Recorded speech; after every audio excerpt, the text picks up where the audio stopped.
City Councilman Devin Reese here, and I've got a special friend for this episode of what's going on in the city of Reno. Pretty exciting series that we've launched here, and I'm going to share a little bit about it today.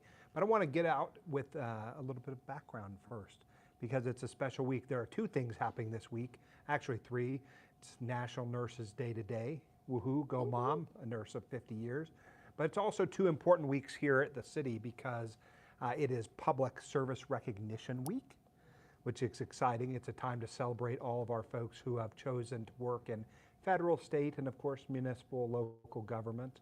Pretty awesome week to celebrate them. It's also Municipal Clerks Week. And our special guest today and my friend is Mickey Huntsman, and she's going to tell us a lot today about a little known function that maybe you've interacted with, maybe you don't know why you've interacted with her, but she and her staff are making big moves in the city every day to make sure that it's more open, more transparent, more customer service focused, I think. So we're going to talk a lot about that. But we're also here in City Hall and wanted to sort of get a shout out to some of the historical documents that we're looking at here. Did you know, Facebook land, that one of the oldest professions in municipal government is the clerk's office? Dates back, I guess, to the 1300s and like English common law, House of Lords kind of stuff. A bunch of old history stuff that probably none of us think about. But as a lawyer, I sometimes think about, why did we get to the point where we have a clerk? You may not know this, but the city council actually has only 2 employees. We have a city manager and also our city clerk. So one of 2 of the most important people in Reno is sitting right next to me, and I'm here today to tell you a little bit about it, and we're going to work through it and help you get to know Mickey, her team, what they're doing here at the city of Reno, and her role as a city clerk. So maybe let's take a moment to just say hello, welcome, Facebook land. Tell us a little bit about you and introduce yourself. Thank you, Devin. As Councilmember Reese indicated, I am Mickey Huntsman, the city clerk for the city of Reno. I was appointed to this position in August of 2021, preceding Miss Ashley Turney. And in conjunction with that, I've actually been with the organization since, well, I've been here for 6.5 years. So I've been in the clerk's office. I was the chief deputy prior to that since 2018. And my background really lends to this position specifically because I have a lot of leadership development experience. I have a lot of management experience. And something that I really focus on and pride myself on is process improvement, which when we talk about transparency within the organization, there's always opportunities for improvement related to processes and transparency and getting information out in a timely manner. Well, I can tell you from my perspective, it takes a special person to be interested in process, right? It's not everybody's cup of tea, I think. And when you think about what really impacts people every day, though, it's small improvements over time into whatever the process is. And I think when I think about what's going on in the city clerk's office, you're always pushing the envelope. You're always innovating. You're always saying, hey, we could be doing this thing better, right? And I think that's one of the things I appreciate most about you is that you're always willing to think about what are the best practices, how do we streamline what we're doing, how do we make that which we can deliver more measurable, because a lot of money's flowing through your hands every day, right? And a lot of the first interaction that a citizen's going to have is not always with me. In fact, they probably don't really want to interact with me much, and for good reason, but they actually do interact with you a lot. You're the forward-facing, the public face of the organization at times, and that's a pretty big deal.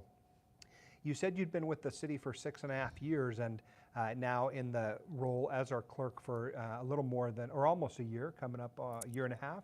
A year in August. Yeah, a year in August. That's exciting. It's been a pretty wild ride even in that year because you are making a lot of moves, and we're going to talk about some of those today. I also think it's cool because you've got a staff of right around 6 people? We actually have, in my office, there's about 10 of us. 10 now, okay, so you're growing. Probably need a few more is what I'm thinking as you continue to do all that. I think too, the public maybe only sees a certain number of people upstairs because of what you're running at the counter there, but it's pretty exciting to have them adding people and again, customer service is really what it's all about, right? Absolutely. So we really function as kind of the position as the bridge between municipal government and constituent services. And so I think for us, that's really been a focal point. And I love that you're talking about, small process improvements making it can potentially have a really big impact. A motto that we really live by is, can we change it even by 1%? Is there a 1% change that can happen to allow the constituency to get, payments done in a more efficient way, to get their public records requests before the 5-day due date? Is there ways in which we can just make our information more readily accessible? So even if it's a very small change, the impact is really great. And so just trying to change that language and the perception for my staff, and I think for the constituency, to really understand that it doesn't have to be, you don't have to blow up a whole process. What can we just do incrementally to have a larger impact and to make our services better?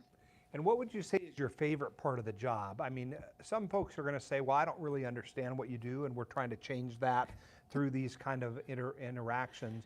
But what is your favorite part of the job? What makes it so that you have a smile on your face all the time? Because I never see you without an upbeat and cheery attitude. I always see you lending a hand where it's asked. I mean, how do you keep that positivity going? Working with you, obviously. Yeah, I mean, geez, come on. That's a April Fool's joke. We missed that a couple weeks Dang ago.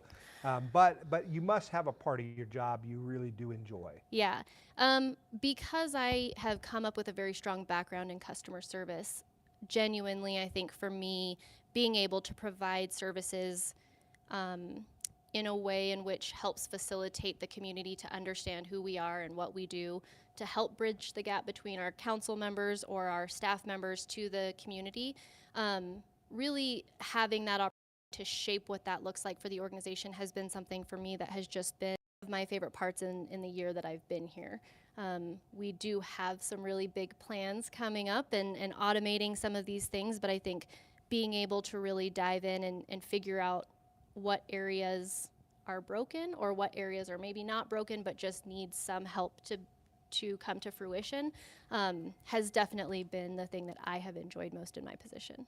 Well, let me ask you this too, because I understand there's also like a national association of clerks and municipal employees.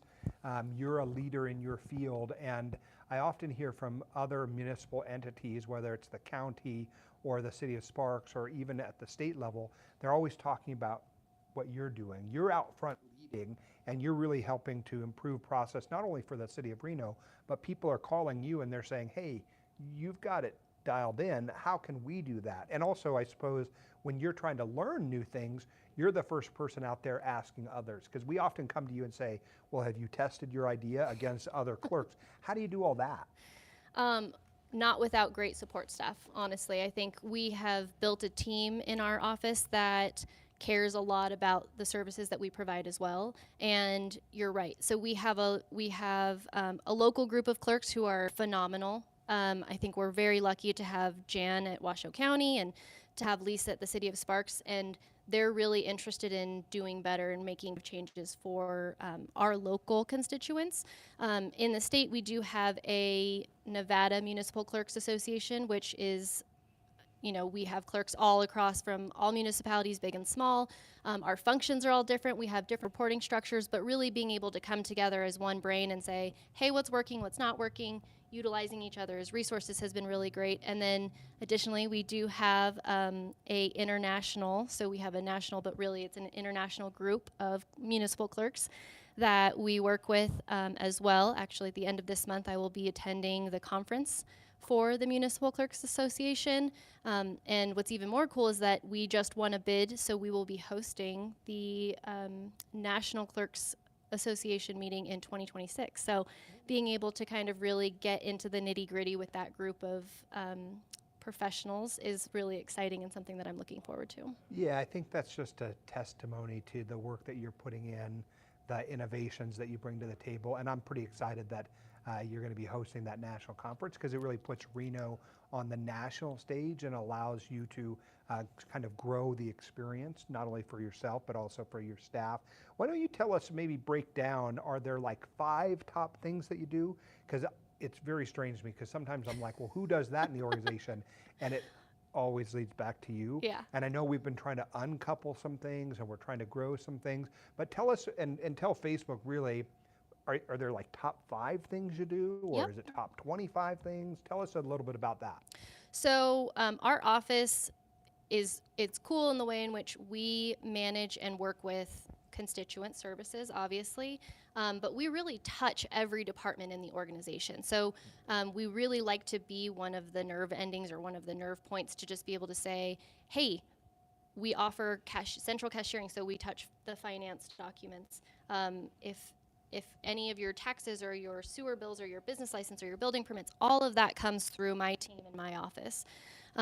We offer or we help to facilitate the third party hearing examiner services. So when there's an appeal that happens and it goes to a hearing officer, our office is the one that does the scheduling and the management and the acceptance of the appeals that come in for any of the administrative or planning commission decisions that happen within the organization. We obviously manage the records and the public records requests that happen within the organization. In charter, it's indicated that every record that's created within this municipal building is mine and I own it. Not always the greatest place to be in, but it is something that we really pride ourselves on, and we're working really hard to do that. And then lastly, and I think just as important as the other services we provide, is the council support aspect of my job. And so working for the Reno City Council and the mayor, and then being the record keeper for all of our meetings and making sure that we're in compliance with open meeting law is one of our really big focuses. Well, it's a lot of things on your plate, and so sometimes I don't envy that you've got to keep up with it. Maybe let's break down one of those real specifically about public records, because sometimes people out in the public, they have a sense of what a public record is, and they maybe have heard about it. Sometimes it ends up in the newspaper, and so it can be a tricky thing. Certainly our legislature has made it a priority to ensure what we'll call it sunlight is shined on the running of government. Mm-hmm. It's a way to make sure that government officials are accountable for their actions and that people really have trust and sort of understanding of what their government does. So from a policymaker's decision point, it's awesome that we have the ability to make records accessible, but someone has to do the work, and you know it ain't me. So tell us a little bit about that process, or what would you want the public to understand about public records and access to them? Yeah. So just as a definition, a public record within municipal government is any document that is created to run the organization. So that could be as minute as a receipt that was generated for a sewer bill to minutes for the council meeting. It could be contracts or agreements that we sign to be able to do our jobs every single day. So it does really have a widespread breadth of information that we're trying to manage all of the time. We have a team of 2 individuals in the organization that work on the actual management of that data. So they are out constantly inside of our building here at City Hall, but then additionally at the police department. They go to dispatch up in Spectrum, or they go to some of the fire departments. And so they're really working hard to make sure that the records that we have are in alignment with the retention schedule set by the state archivist. And so then they take that, and we get a request from a constituent that says, hey, I want a copy of the council minutes from last week's meeting. Well, last week's meeting is a bad example because we don't have them ready that quickly. But if they are requesting for copies of that, then we have not dedicated or allocated staff, but we do have staff that will then work to pull that record out of our archives, put it into the public records portal that we manage in our office, and then get it out to our constituents. And it's all done on a very tight timeline, right? That's one of the things that makes handling public records is sometimes the constituent requests are not incredibly well defined. I mean, if someone tells you, Mickey, I need to get this document that was produced on thus and such a date, it's pretty easy to go find that. Sometimes though, it's not as well defined, and they're asking more about a broad range of things. So you're having to exercise some judgment and oversight about getting those out to the right people so that we are being responsive. Is that fair? That is totally fair. So I think as much articulation as you can provide our office is what you're looking for, the better off that you're going to be, the quicker we can get those turned around to you. So NRS 239, the Nevada revised statute, actually dictates our turnaround time for public records requests. So we need to have a response off to the public, to the requester, within 5 business days. And really a lot of times, I would say about 99% of the time we're capable of meeting those deadlines. And those are for when people are asking for very specific records. They're very clear about the thing that they're asking for. And in that way, we're able to just really cherry pick the thing that they want and give it to them. It is those one-offs or two-offs that we have where people are what we would just say kind of on a fishing expedition. They're not really sure what they're asking for or how to ask for it. And so it's my staff's job and the organization's job really to reach out to those individuals and say, hi, I know that you're asking for something. Is there a way in which we can help you get there and get the information so that we can be timely and we can give you exactly what it is that you need without all of us having to sort through a lot of information that maybe you're not looking for. And so if a person has a records request, do they fill out a form? Do they go online? How exactly do they first interact with your office? I love that question. We have the most accessible way to do it is through reno.gov. So we have what we call a tile. It's a box that's right on our main website page that says public records requests, and they can go there and request the document directly through the website. That is the easiest and most efficient way to get a copy of the document that you're looking for. However, if somebody does call us, they're not capable of using, we have a lot of elderly individuals that come down to City Hall or they'll call us over the phone, and we also are fulfilling records requests that way as well. And let's just ballpark it for our friends out in Facebook land. How many public records requests do you think you're dealing with a year? 21,000. Wow.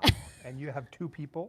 That's correct. So there's other individuals in the organization that help us fill public records requests. So we have subject matter experts in each department that really are responsible for helping us to compile these records requests when they come in.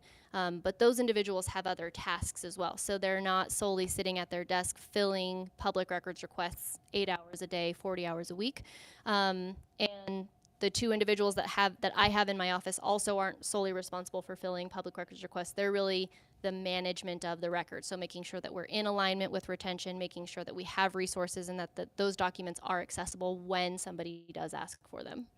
And let me ask a question for my own edification. Hopefully someone else is interested too. But I mean, are our records largely digitally stored now? I mean, are you going back and pulling stuff off microfiche or in big dusty boxes in the basement? I mean, where do the records live? We have a combination of both, or rather we have a large array of records, and I think that's common across municipal government. It's a huge struggle. It's one of the largest functions that municipalities have but don't have a good process to access them. So I would say, generally speaking, about 60% of our records are digitized right now. It is a large focus for my office to get the remaining 40% in.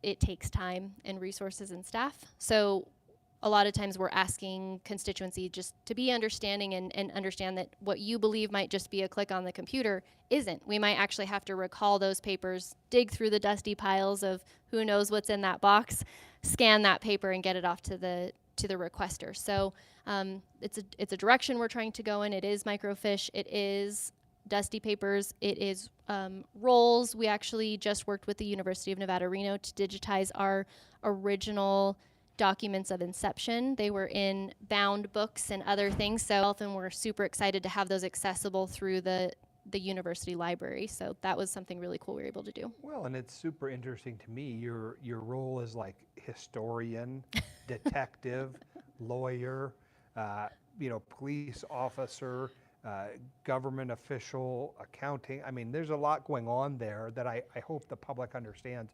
You had I was fortunate enough to go with you on a tour of some of the elements of the department that I might not always see every day.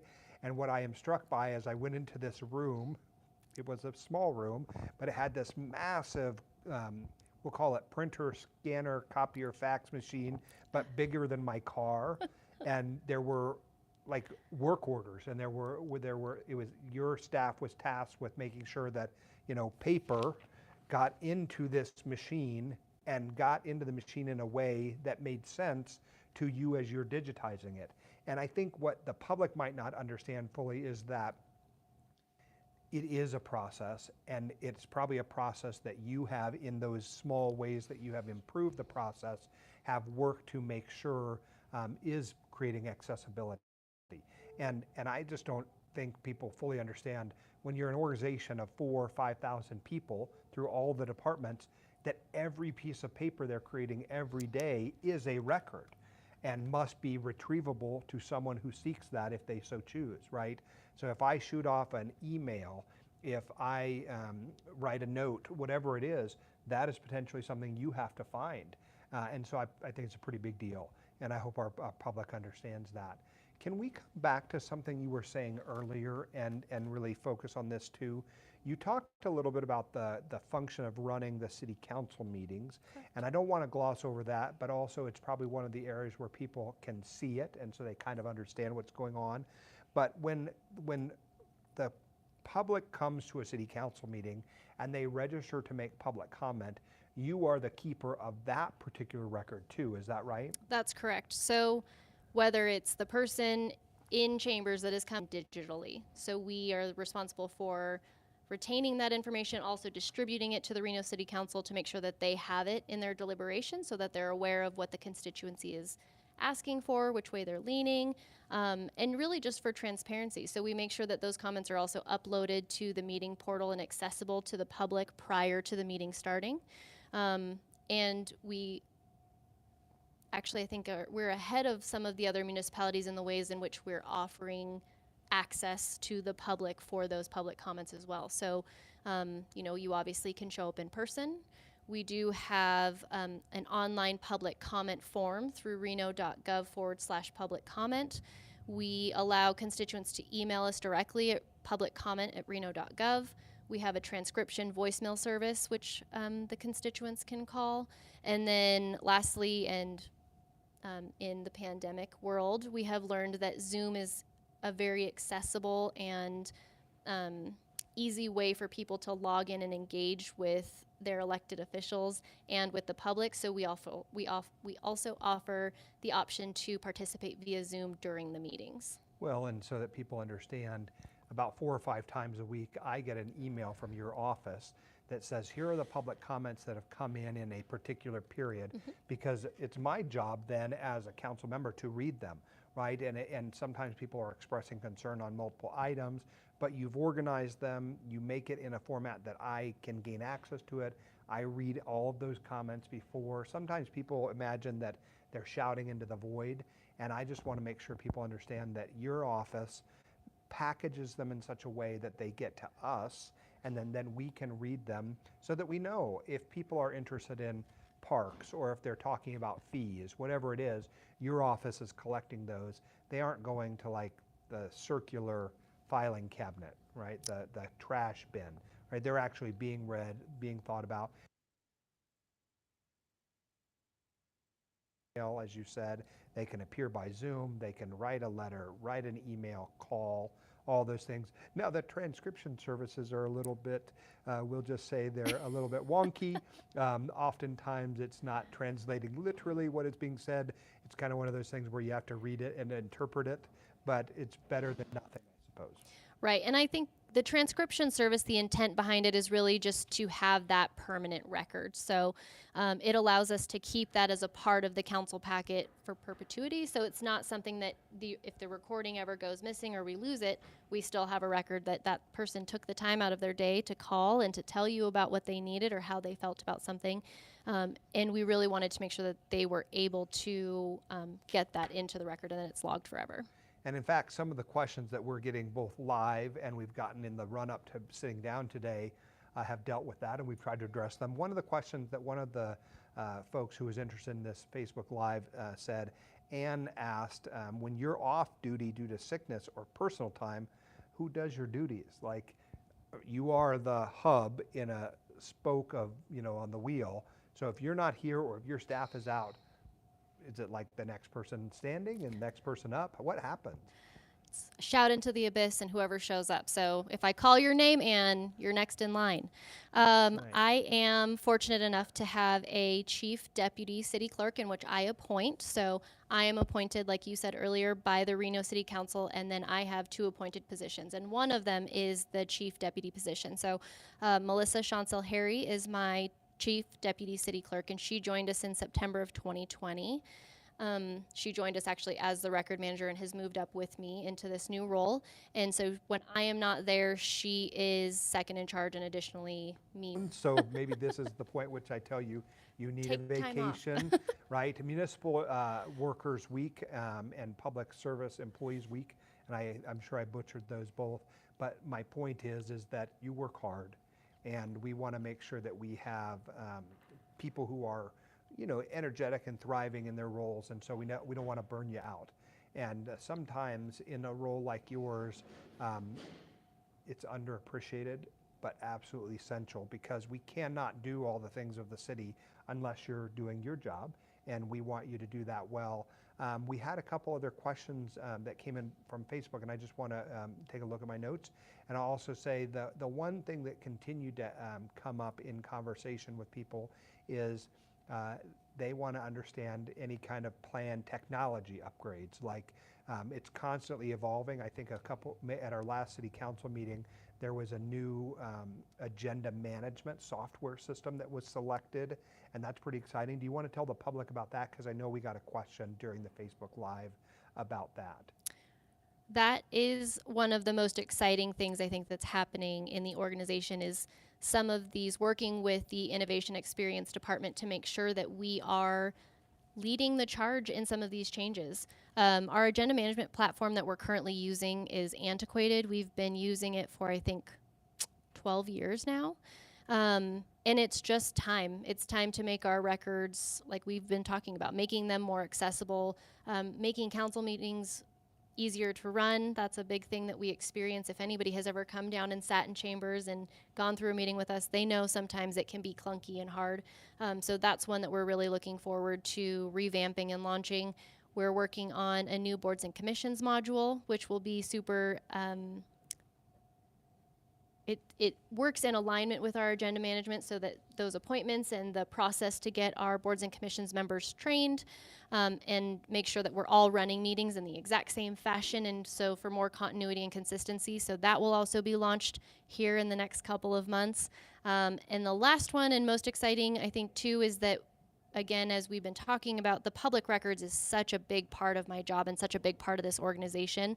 We really want to be transparent. We want to make sure that we're giving the constituency more access to the records quicker. So we're also looking at revamping and relaunching or launching a new platform. It's in the works for our public records requests. So that also is something that's coming up in the next couple of months, and things that we're looking forward to. Long-term planning, again, with the city manager's office, the innovation experience team, is kind of a refresh in our chambers. We're in our office, we're looking at a refresh and a revamp of some of our processes related to public records requests. But yes, as far as getting the agendas and the record management consistent is really the thing that we're focusing on in the next couple of months. Well, and it's probably a good time to point out, you are not only running the city council meetings, but you're running planning commission. Our planning team runs planning commission, but we help to facilitate. Right, and agenda management wise, all Yep. that. And then you've got, how many boards? Everything from the Access Advisory Board, the Human Rights Commission, the Historic Resources, Parks and Recs. I mean, there's a lot of them, right? Correct. And all of those are public meetings, which must be noticed in a particular way to be legally held. And they all have agendas that have to be posted in a timely manner. And so the system you're talking about is going to help you make those consistent across all of those 30 plus different standalone boards and commissions, and really allows us to, again, have a better, positive, forward-facing look to our, when you roll it out. There are some kinks along the way. We're hoping for smooth sailing, but we know that we got to learn to grow and evolve. Um, Maybe I'll ask you this question, and it could be our wrap-up question unless we check in with our team here to see what's going on at Facebook. Um, what is your vision for the next 5 years for the clerk's office? Where do you see us headed?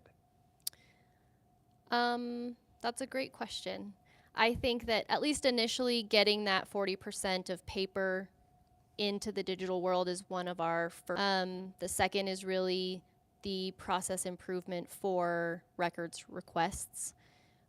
Even though we are on the ball that 99% of the time, how do we bridge that gap and make it 100%? How are we in alignment with NRS 239 100% of the time until we can't be when somebody does do the fishing expedition and it takes us a little bit longer to accumulate that. But some of that is just by way of technology improvements. If we had some other softwares that maybe would help us to facilitate redactions in a faster way. So those are things that I'm really looking at in the next 5 years, just to say, where can we improve by way of purchasing technology to assist the staff members that are also managing 4 other jobs to be able to get that stuff out. And the last one, and something that my staff actually came up with and I'm really proud of, is making the payments portion of our organization more accessible to the constituency so that they don't have to come down to City Hall, so that they're not required to stand in front of me and hand me cash. I would really love for us to be able to have some kiosks, whether here at City Hall or just out in the wilderness, so that people can pay their sewer bill anywhere. They don't have to be standing here to pay it with me. So those are 3 really big things that in the next 3 to 5 years that we're looking at kind of wrapping up and making sure that we're ready to move into the next stage.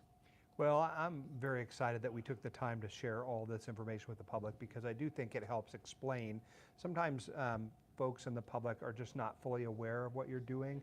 And although you're a department of 10 or so folks, you're really small but mighty, right? You're running so many different things on so many different levels that I just want to thank you personally. I know the mayor and our council really feel supported by the efforts that you've undertaken, and looking forward to all the changes coming down the pike. I know that where you lead, others follow. So I'm excited about that, and can't wait to see what happens. So, thanks a lot, Reno, the city of Reno, and folks out there watching. Hope you've enjoyed getting to know this amazing leader here locally, because I think she's doing amazing things and is a shining star in our universe here in municipal land. So thanks a lot. Have a great weekend. I hope you're enjoying our getting to know you a little bit better and you getting to know us a little bit better. Thanks. Appreciate you. Thank you.